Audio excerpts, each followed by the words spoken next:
Hello, I'm Chuck Smith. And I'm Carol Matriciana. Welcome to this edition of The Pagan Invasion. Halloween is a festival that conjures up images of ghosts, skeletons, black cats, witches on broomsticks, and little costumed children scurrying about the neighborhood. Trick or treat! Oh my goodness! Hi there. And who are you? The vampire. Dracula's wife. While there are some people who may be concerned about the origins of Halloween and its focus on blood, death, horror, and the occult, to millions of youngsters across the nation, it has been adopted as a time to pursue scary fun. It is an opportunity to dress up in ghoulish or fanciful costumes, to engage in the fantasy of being a witch or a vampire, ghost, or devil. Eager trick-or-treaters solicit candy door to door or bob for apples at Halloween parties. Others brave haunted houses and horror movie marathons, while the more daring visit cemeteries at midnight, play with Ouija boards, and hold seances in an effort to contact spirits of the dead. One of the biggest promoters of Halloween is the public school system. School-sponsored Halloween-themed activities often include dances, costume contests, carnivals, and arts and crafts projects. Education officials admit that more effort is usually put into the celebration of Halloween than any other holiday, including Christmas and Easter. Is the stimulation of a child's sense of fun and fear all there is to Halloween, or is there more? For many entrepreneurs, Halloween is big business, a major promotional event used to bring in billions of dollars worth of revenue.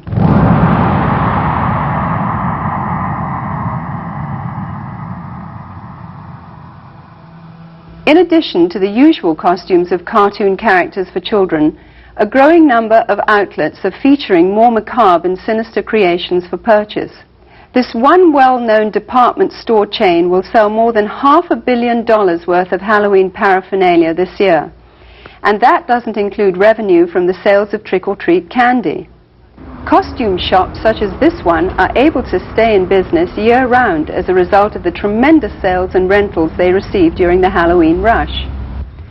Farmers also view Halloween with an eye toward making big profits. Pumpkins are a traditional Halloween accessory used by households nationwide as jack-o'-lantern decorations. This one Southern California field of only 164 acres will yield nearly $250,000 to its owner. Halloween is manipulated by the promoters of horror movies and videos as a major marketing opportunity. While horror films used to be synonymous with B-movies and considered the conventional low-budget industry standby, today they account for nearly 20% of all of the revenue received by feature film producers and distributors.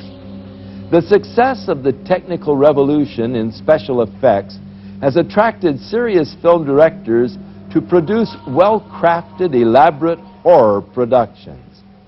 A recent visit to the Video Software Dealers Association exhibition in Las Vegas showed that the two biggest selling artistic genres were pornography and horror. Hollywood is continuing to capitalize on society's growing craving for the occult and demonic.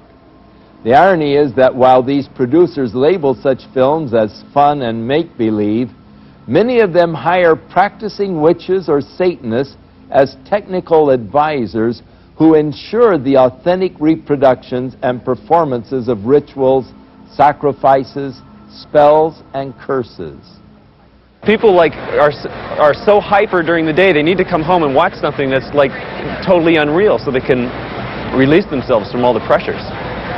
It's just the type of thing that makes you laugh and forget about life. Over the last 2 decades, most horror films have become far more graphic in their depictions of violence and cruelty. Movies affectionately known as splatter films routinely detail torture and dismembering of bodies, drinking of blood, cannibalism, rape, and a host of other grotesque atrocities. Well, we think it's pretty fun. A lot of people just like it because it's fun, it's wacko, it's not real, and so it's just the type of thing that people like to watch because you don't have to think reality when you watch it. When it comes to gore or splatter or any other particular genres, the justification lies in our Constitution. I don't feel anybody has the right to tell me what I can or cannot watch. Most of these films receive R ratings, which mean that children under 17 cannot view the film or rent the video without the accompaniment of an adult. Yet this precaution is seldom enforced, for 15 is the average age of those who see these films. While many producers claim that these gruesome spectaculars are merely fun and not dangerous to the psyche of our youth, many of the scenarios from the horror films are duplicated in copycat crimes which make for sensational headlines. Glenn Hobbs was initiated into a satanic coven as a child by his grandfather and continued participating for many years. I recently asked Glenn about his involvement and the importance of Halloween to the occultist. Well, my involvement in satanic worship was, I was involved in it as a child. Of course, I was a generational Satanist, what they call a generational Satanist, and what that means is that my family was involved in it and their family before them. Now, my earliest rememberings of Halloween and some of the things that were involved it was a very dark time for me as a child. It was something that I didn't enjoy. Glenn, could you tell us about your involvement in any rituals at Halloween as a child? There was another little girl that was involved in the occult with me, and her name was Becky. Now, Becky was a different type of child. She was blessed to be a sacrifice. I was being blessed to be a high priest, where she was being blessed and born into the coven there to be a sacrifice. Now, we were in a ritual where we were married together.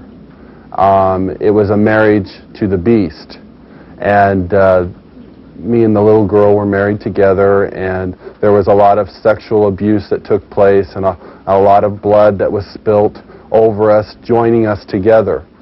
When do Halloween rituals actually begin, and what is the ultimate purpose of Halloween? Well, the ritual that I remember the most clearly began about the end of September. Me and the little girl, the one I mentioned named Becky, the abuse was very concentrated at that time. We were taken into several rooms where our clothing was removed. We spent the next couple of weeks in a kind of a shack where a lot of rituals went on, where a lot of animals were killed. They summoned Lucifer and his spirit to come and possess me, and so that I would be blessed to take over the position of the high priest at a certain point in time. Now, Halloween night, they had again put me and the little girl in the back of this van, and we again drove off, which seemed like for a long time. We were drugged once again, and we finally came to this stop. They took the little girl out and they left me in the van. I could hear a lot of commotion that was going on outside. People that were screaming and yelling and this low murmuring and moaning noise that was going on, like some kind of a low chanting noise that was going on. So I knew in my mind there was some type of a ritual going on because I'd heard that many times before. You know, it was real common to see people fall on the ground and convulse and go into convulsions during rituals and stuff with the demonic presence that were around. And finally, a woman came to the back of the van and she said, "It's time to go." And she brought me out of the van, and I could see that there was just a lot of people around. Some were dressed in dark brownish kind of robes with hoods over them. They took me up and they led me up to this stone altar. And I remember I saw the little girl, and she was on the altar. Now, at first, you know, I just wondered what was going on, because you never knew. I mean, they used the altar for a lot of different things. They could have just been sacrificing an animal over, could have been a sexual abuse from the high priest on to her. You know, it was a hard thing to know for sure. Well, they ushered me up to the altar, and I could see that they had bound her feet. They had her feet spread apart, her legs, and they had bound them to the ends of the altar, and they had taken her arms, which were laying out this way, and roped them to the altar, which had little kind of like hooks, which they could bind the ropes around. And she was really white. I remember seeing her, and she was just real pale and real white. And I noticed that they had slit the bottoms of her feet and her wrists, and they were taking the blood that was running out of those areas and putting them into chalices and passing those cups around to different people who were partaking of her blood. Then the high priest, he took the athami, or the ritual knife, and he picked it up and he put my hand on it, and then he forced it into her chest. So when I think back on Halloween, you know, over that period of time that happened, you know, that was the climax event, Halloween night, where they killed that innocent little girl. And this is something that's happening every Halloween. That's not just an isolated event.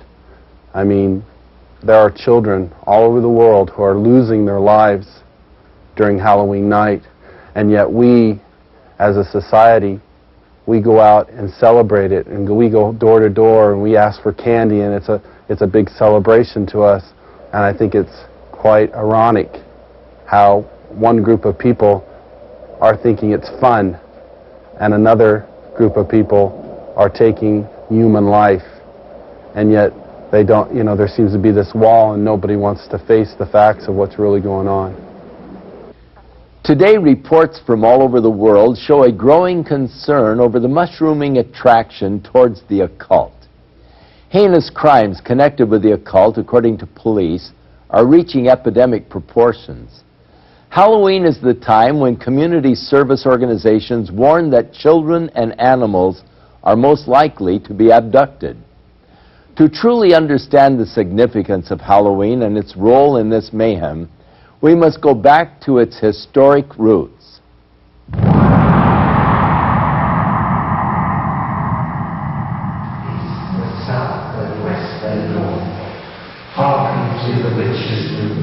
What you are looking at are actual rituals and spells being performed by practicing witches and druids throughout America and Europe. These are not actors or reenactments. They are real. Most of Halloween's customs are the remainders of pagan superstition relating to Samhain, the Druidic New Year. The Druids were the influential priests, magicians and sorcerers of the nature religions that prevailed in early northern Europe. These native beliefs permeated Celtic culture for about 2,000 years, up until the introduction of Christianity.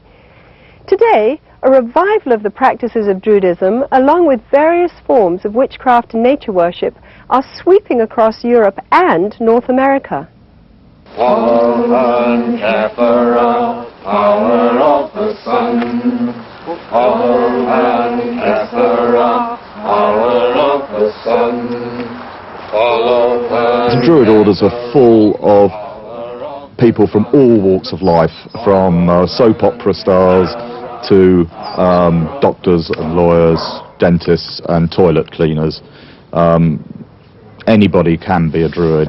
I'm standing on Primrose Hill, which is one of the sacred sites in London, and it was here that the Druid order was inaugurated in its last most recent cycle in 1717, when a number of Druids from Wales and Scotland and Ireland and Brittany and England came together, and it is here that some of the ceremonies are held. Samhain was seen as a time when the dividing line between the dead and the living was at its thinnest. Consequently, contact with spirit beings was thought to be easiest. Samhain was also one of the major fire festivals of the Celts. At this time, the Druidic priesthood led the people in diabolical worship ceremonies in which they would sacrifice animals and humans in ritual killings. Human sacrifice has absolutely no place in the modern tradition. Just because we see a pagan revival doesn't mean that we wish to go back to barbarism of any sort. So it's a bit of a red herring. It's not something we like to talk about. The name for Druids is believed to come from the Greek word drus, meaning oak. Druids usually select groves of oaks for their ceremonies and use the leaves in their sacred rites. The work of the Druids consists in reuniting us with the world of nature externally and internally with that stream of ancient wisdom and knowledge. Sharing the Druidic tradition of nature worship is witchcraft. The title witch is from the Saxon word wicca, meaning the one who practices sorcery. The Oxford Dictionary states that a Wiccan is one who is twisted, bent, or warped. Despite attempts from modern Wiccans to sanitize the original intention of witchcraft, its practice cannot be divorced from demonology. O guardians of the watchtower of the east, I, Ishtar, high priestess and witch, do summon and stir thee. I command thy presence at this our meeting, to guard over our circle and to witness our rites.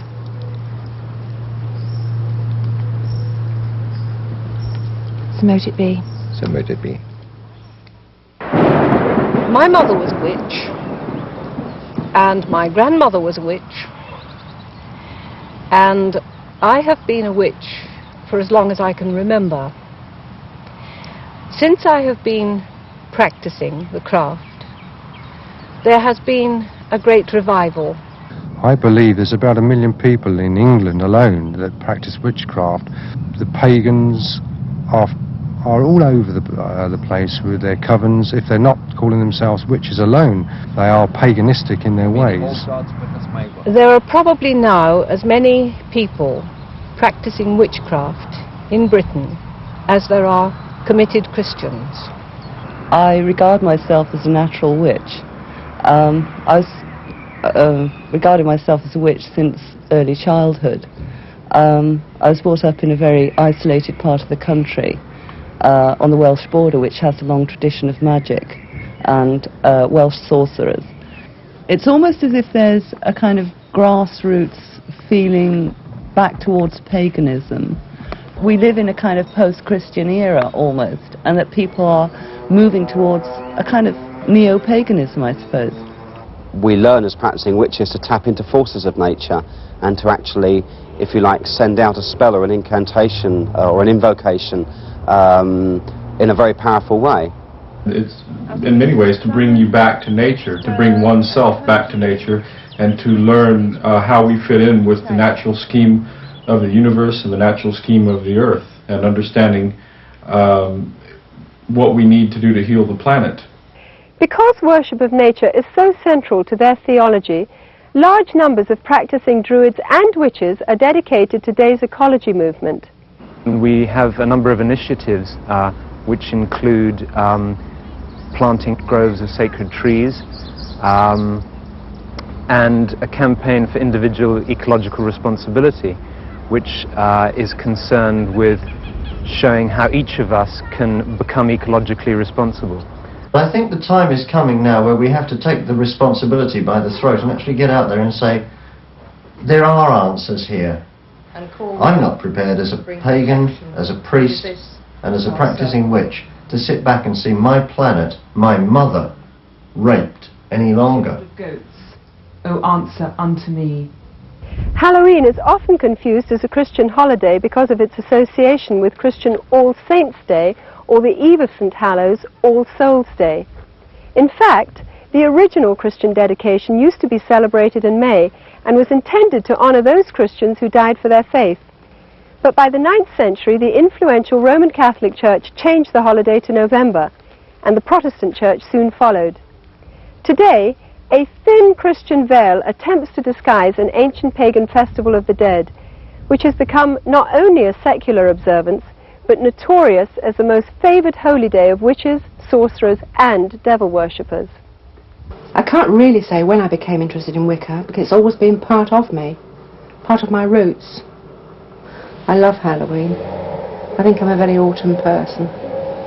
We dress up the house with cobwebs and so on, and we cast a circle, and we have a smoky cauldron, and we all scry, which means do clairvoyance, into the smoke which comes out of the cauldron, and we open the gates of the underworld. And if any spirits want to come forward and speak, we listen to them. My first initiation, when I became first degree, was on Halloween, and I felt very, very much in tune with the god. The ancient Druids worshipped Baal, one of the most powerful of all the demon kings. In the list of Enochian demons, Baal is said to be a king which is of the power of the East. Eastern religions emphasize that spiritual power comes from meditation. The common denominator between Druids, witches, and Satanists is the practice of meditation for the purpose of making contact with the spirits of the dead or disembodied souls.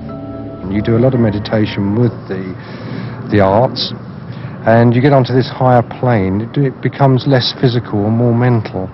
It takes years of painstaking study, meditational work, finding your higher mind, being able to actually tap into the forces of nature and use those. I have, on occasion, touched upon, I suppose you could call them spirit guides. People describe them in different way. I am aware of a hierarchy of spiritual advisors who live on another plane of consciousness that you can approach, that will acknowledge you and advise you and assist you. We have what we call contacts. There are other names for them. They are beings, that's the easy thing to call them, which can be people who have lived on the earth, or they can be God forms. They become almost as real as the people standing next to you. And whoever else you call doesn't actually materialize. You can't see them in the physical sense, but mentally you know that they are there. You can see them in your mind's eye. They represent really forces in the universe. Forces that are like gravity or wind, but they're forces that have to do with our internal makeup and make our minds work in the way that they work. Margaret Adler, practicing witch and author of Drawing Down the Moon, warns that the trance state, with its roots in ancient shamanism and paganism, is not to be entered into lightly or when alone. For the spirit to be contacted actually enters the witch's body, using it to deliver a verbal message. There's a possibility, if you don't cast a circle, the forces that could come into the room could take over in a form of possession. We had one example here, where one young woman, a nurse, was possessed by, I don't know what it was, but a horrible voice came through her, and she passed out. While occult procedures in their rituals may vary in intensity, the fact is that witches, as well as Satanists, commemorate Halloween night with the same fervent dedication to invoke spirits for personal power. Queen of heaven, queen of hell, horned hunter of the night, lend your power unto our spell, and work our will by magic right.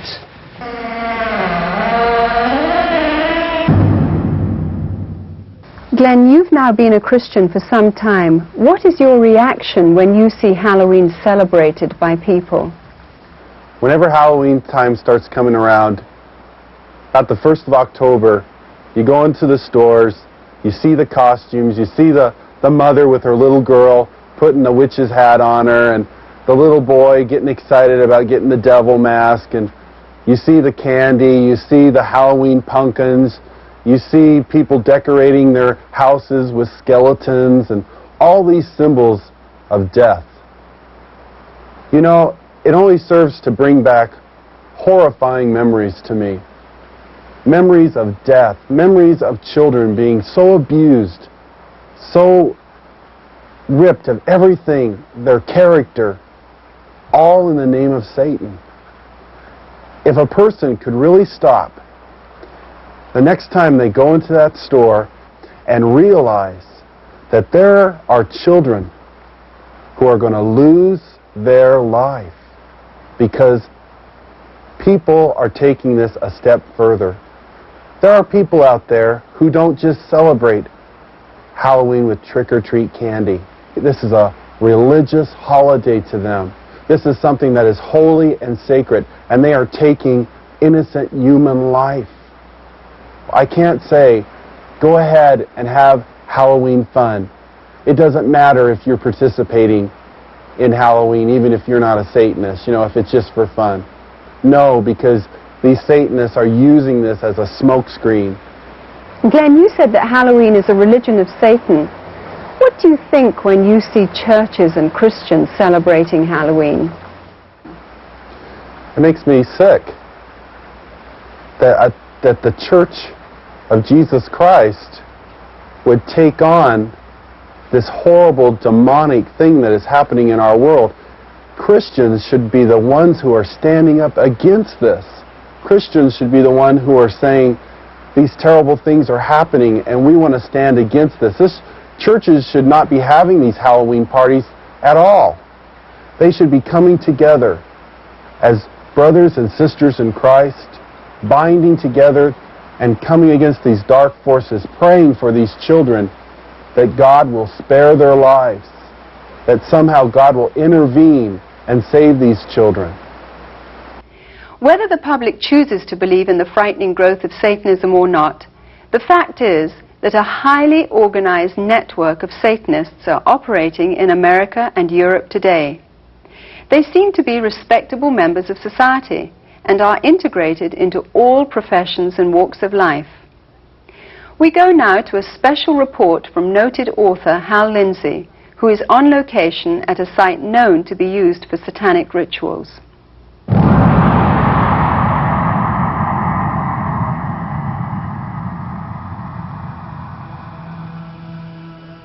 We came out to a place in the hills east of Los Angeles, to a location that has been identified in the past with ritual worship and, we believe, Satanism. Frequently, this site has been discovered with candles that had been used in ritual, and you can look at some of the artifacts we found here today: upside-down crosses that were put around, bones that are scattered around here, and various satanic symbols, but also something disturbing in the light of what we'll be talking about in the future, and that is the diaper of a very, very small baby. You know, I believe that this country is experiencing a pagan invasion, including a new upsurge of practice of witchcraft, the New Age, and as we will talk about today, outright Satanism. Around the middle of the 1960s, there was a dramatic upsurge in satanic worship, beginning with Anton LaVey and his writing of the Satanic Bible and the founding of the Church of Satan in San Francisco in 1966. I watched as this accelerated, not just in the West Coast, but around the country. When Charles Manson and his gang in 1969 committed the horrible, brutal crime at Sharon Tate's home, this was done in connection with all of the paraphernalia of Satan worship. This started a whole avalanche of satanic crimes. We've seen serial murders. We have watched as one after another has been brought to light. Many murders where satanic symbols have been discovered, the pentagram, 666, and all sorts of things of this nature were done. But more distressing, we have found all over the country reports that there are animals that have been mutilated in a very skillful and specific style that shows that they were ritually offered as sacrifices. There are now confirmed cases where there have been girls that have been used as breeders, and their infant children have been sacrificed to Satan. Halloween seems to be the high holy day for the Satanist and the occultist. Halloween is the time when all across the country, in secret little places, in the dark, there will be little babies sacrificed to Satan. You don't believe it? I know it's hard to believe myself. But there has been such an acceleration of worship of Satan that we believe that these sorts of things are happening, and we have evidence that they are.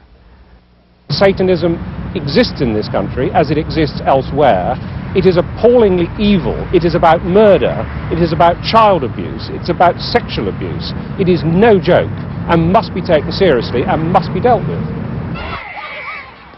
If they can ritually abuse children, if they can in any way sexually abuse children, anything to destroy a child's innocence or their trust or their wonder at the world, they will do it. The most tragic stories that I've ever heard are where a child has told people what's been happening, and the adults have said, "Don't be stupid, that doesn't happen in this country, you're making up stories, you're lying." The problem we're coming across is that the higher officials in these public organizations do not want to acknowledge that this is occurring. We need to lift that veil of misunderstanding and saying, hey, this is a crime to be dealt with. It's the crime of the 90s. It's not going away. Satanists want to recruit. We know that it's been going on for many years. This is not new, but their arrogance and their outwardness about the way they recruit is becoming unbelievable. Sometimes they'll simply suck them in through the local high schools, sex and drug parties. We have an epidemic of young people participating in some strata of Satanism. Now, that doesn't mean that they're all out sacrificing human beings, but they may very well be doing the rituals that involve mutilation of animals. One fire department individual told me all of the woods around our area have these types of rituals going on. It is believed that if you kill an animal, that exerts a tremendous amount of energy that the people there can sort of vampirize on, and so animals would be slain, and this is especially true on the high holidays like Beltane and Samhain, Halloween and May Eve. There's something about sacrifice. If you do it once, you want to do it all the time.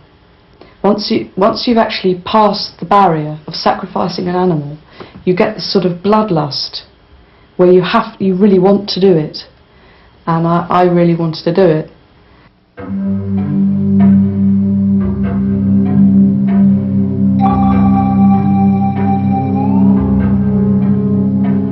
This lady in a black robe came forward with this little baby, and at first I didn't realize it was a real baby, and she just laid it on the altar. It was breathing, but it wasn't crying. And then the high priest just took the athame, or the ceremonial dagger, and just cut the baby's throat and caught the blood in a chalice. At that point, I was staggering, reeling. I thought I was just going to throw up. I just couldn't believe it. But by then, I was so scared that I just stood there. And then when I was led forward, I thought, this is it, it's your turn, they're going to kill you. And I was lifted up onto the altar. Now, I at that time was still in white. It was part of a sacrifice known as the sacrifice of the White Virgin. And the same blood that had come from the baby was daubed all over my body. Then the high priest raped me. And I think at that moment, I was just, the fact I was still alive went through my mind. I thought, you're still alive. I then had to sign in blood a parchment stating that I would never ever reveal what had happened in a coven.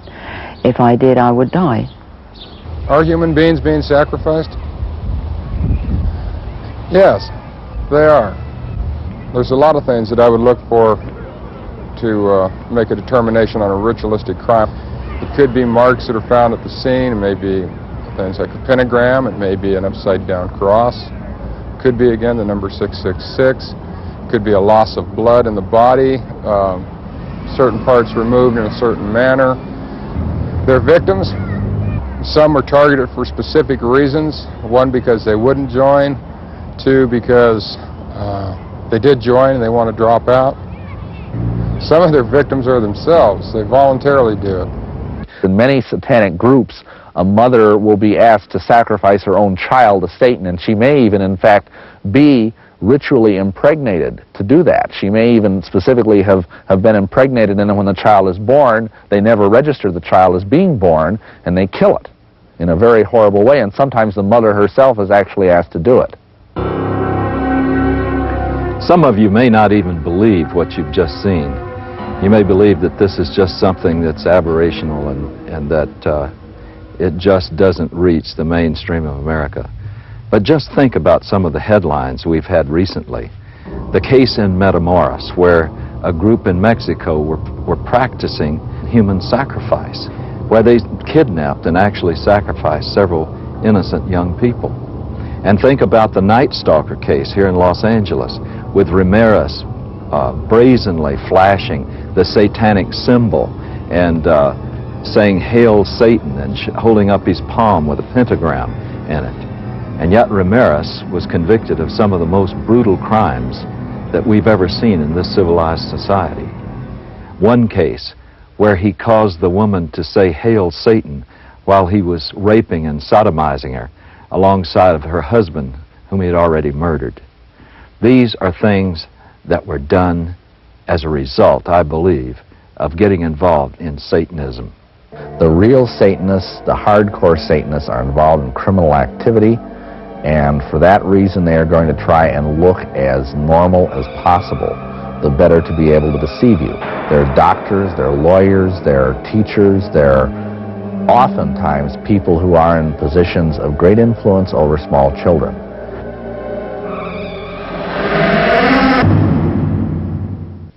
In a recent letter to syndicated advice columnist Ann Landers, a concerned parent wrote of a fourth-grade teacher who had asked her students to write a short essay on what they would most like to do to celebrate Halloween.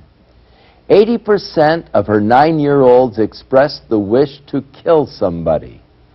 It is easy to see how Halloween's ambiance can promote an unhealthy desire for violence. All of today's seemingly innocent Halloween customs and symbols have their origins in the ancient Celtic Day of the Dead. For example, the practice of trick-or-treat is from Celtic tradition, where people gave food in return for blessings from spirits of the dead. Failure to supply treats would result in demonic retaliation. Jack-o'-lanterns grew out of the Celtic tradition of carving the faces of demonic spirits on turnips and later on pumpkins. The World Book Encyclopedia says the apparently harmless lighted pumpkin face of the jack-o'-lantern is actually an ancient symbol of a damned soul. Candlelit pumpkins, or skulls, at a home signified that the occupants were sympathetic to Satan and would therefore receive mercy by spirits and trick-or-treaters on their Halloween rounds. Perhaps the most sickening of all Druidic New Year practices were the human sacrifices which occurred at midnight. Adults and children alike would be thrown into huge fires while the celebrants danced around them in demonic fits of abandon.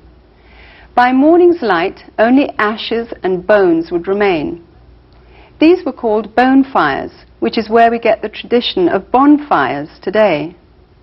The Druids believed that black cats were reincarnations of the evil dead and were possessed with supernatural power and knowledge. Bobbing for apples was part of the Druidic New Year sexual divination ceremony of fertility. The broomstick and witches' hats were originally considered phallic symbols. When used in the rituals of witchcraft, these objects supposedly transform the sexual energy released during orgasm into psychic energy. By understanding the pagan origins of Halloween, we can no longer claim ignorance. As parents, we are called to a sense of responsibility and must decide whether to allow our children to participate in occultic celebrations which glorify the powers of darkness. Deuteronomy chapter 18 spells out God's position concerning man's participation in divination, sorcery, or communicating with the dead. Verse 12 states that whoever does these things is detestable to the Lord. By participating in the customs of Halloween, whether in fun or ignorance, we are continuing in practices which have been consecrated to Satan. People who love the Lord should stand for separation from these things and not compromise. Christians can gather together at Halloween and use the night to educate themselves to the dangers of paganism and to take the opportunity to pray and wage spiritual warfare against the powers of darkness in their community. It can be combined with a time of worship, praise, and thanksgiving to our Heavenly Father for victory over Satan, death, and hell. Many of the people appearing on this program got involved in the occult because of a desire for divine-like power. The source of occult power is Satan. It is deceptive, exploitive, and will eventually fail to deliver on its promises. And there is always a hidden and heavy price to pay. The power God offers mankind, on the other hand, stems from a personal caring for that which He created. If you don't know God, but would like to experience His life-changing power, then recognize that Jesus Christ wants to be the Lord and Savior of your life. If you accept the fact that His death and resurrection is payment in full for all of your sins, you will have everlasting life. Within all of us, there is a God-shaped vacuum. Throughout the ages, man has attempted to fill that void with the things of the world. But it is only through a relationship with our Creator that we can be truly satisfied. His Holy Scriptures reveal the way in which we can be reconciled to God, and that is through the provisions of His Son, Jesus Christ. I'm Chuck Smith. And I'm Carol Matriciana. Join us again for another edition of The Pagan Invasion.